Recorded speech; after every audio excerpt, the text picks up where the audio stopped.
প্রেম তো অন্য জিনিস। প্রেমে তাত ছাইরা দেওয়া যায়, প্রেমে পড়লে বাদশাহী ছাইরা দেওয়া যায়, এর নমুনা অনেকেই দেখাইছে। আর শক্তির পূজা, তাই বাবা জাহাঙ্গীর বলেছেন, আমার দয়াল মুর্শিদ কেবলা ও কাবা বলেছেন, শক্তির পূজারী সে দুনিয়াতে কিছু পেতে চায়, আর প্রেমের পূজারী স্বেচ্ছায় সব কিছু হারাতে চায়। শক্তির যে পূজা করে, দুনিয়ার যে পূজা করে, ক্ষমতার যে পূজা করে, সম্পদের যে পূজা করে, সে দুনিয়ায় কিছু না কিছু পাইতে চায়। আর যে প্রেমের পূজারী প্রেমের পূজা করে, সে স্বেচ্ছায় সব হারাইতে চায়। দেখো, প্রেমের নিদর্শন যিনি সর্বপ্রথম দেখাইছেন তিনি হচ্ছেন বাবা আদম আলাইহিস সালাতু ওয়াস সালাম। প্রেমের নিদর্শন সর্বপ্রথম যিনি দেখাইছেন তিনি হচ্ছেন হযরত আযাজিল আলাইহিস সালাতু ওয়াস সালাম, যিনি তার মাশুকের ইচ্ছাকে উপরে রাখার জন্য নিজের মান সম্মান, নিজের আত্মসম্মান, নিজের পদবী, নিজের র্যাঙ্ক, নিজের অবস্থান এক কথায় বিসর্জন দিয়া দিছে।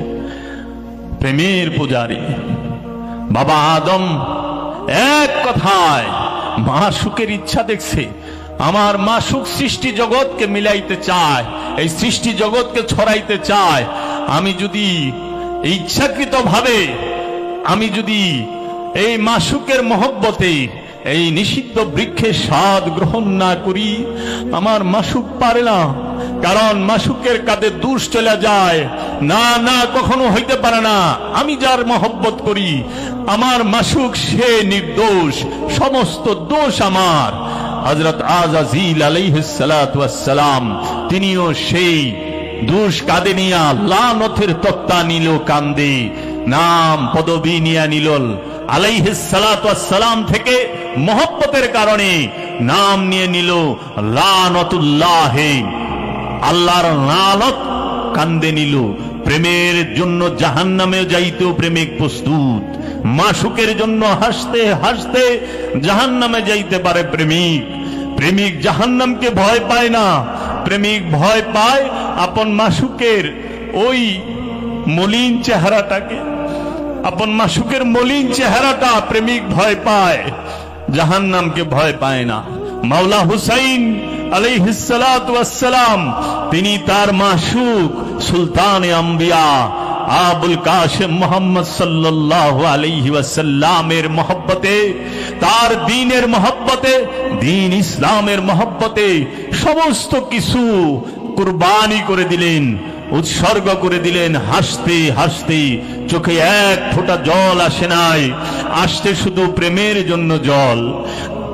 তিনি সবচেয়ে বড় কুরবানি দিয়েছেন জগতের বুকে, যার থেকে বড় কুরবানি ইহ জগতে কেউ দিতে পারে নাই।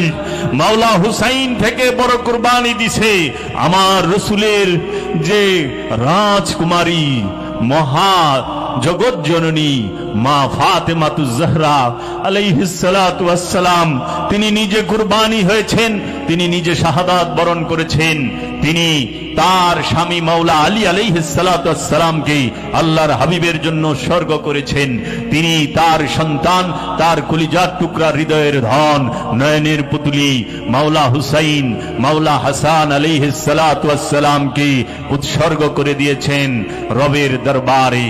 মা মরিয়ম তার সন্তান স্বয়ং ঈসা রুহুল্লাহ, যিনি আল্লাহর রূহ, ঈসা রুহুল্লাহ, রুহুল্লাহ আল্লাহর রূহ, স্বয়ং আল্লাহর রূহ, বীজ রূপী না, বিকশিত প্রকাশিত রূহ, যিনি স্বয়ং খোদার রূপ।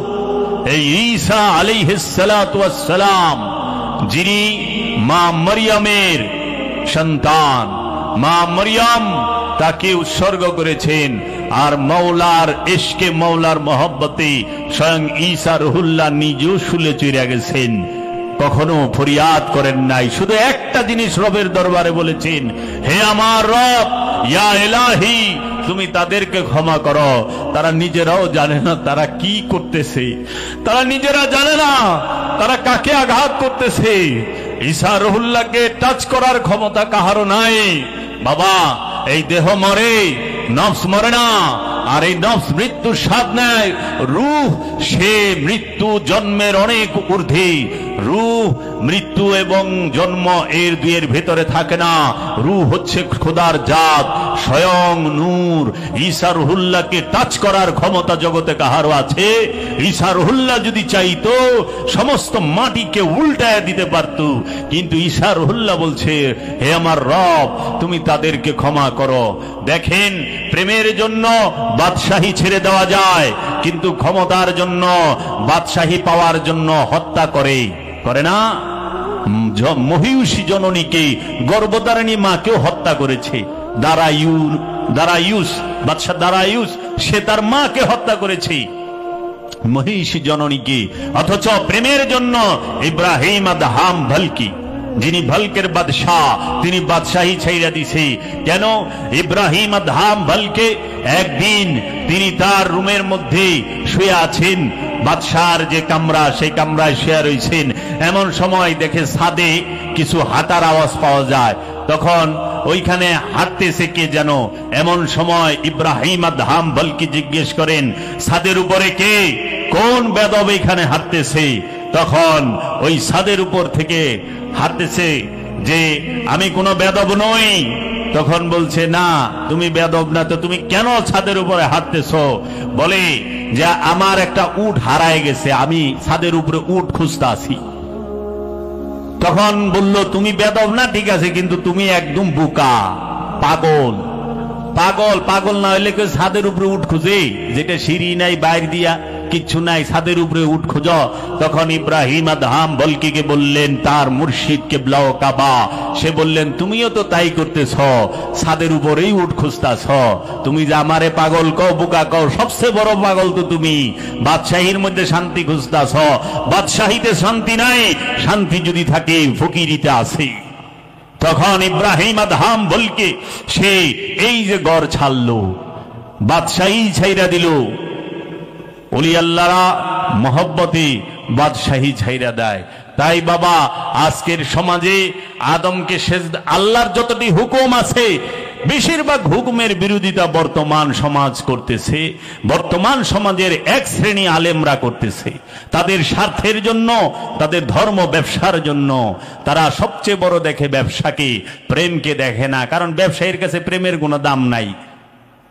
বর্তমান বিশ্বে আমাদের দেশে যে 4টা বিষয় সেবামূলক, সেই 4টা লইয়াই সবচেয়ে বড় ব্যবসা। শিক্ষা সেবামূলক খাত, শিক্ষা নিয়েই সর্বশ্রেষ্ঠ ব্যবসা এখন চলে।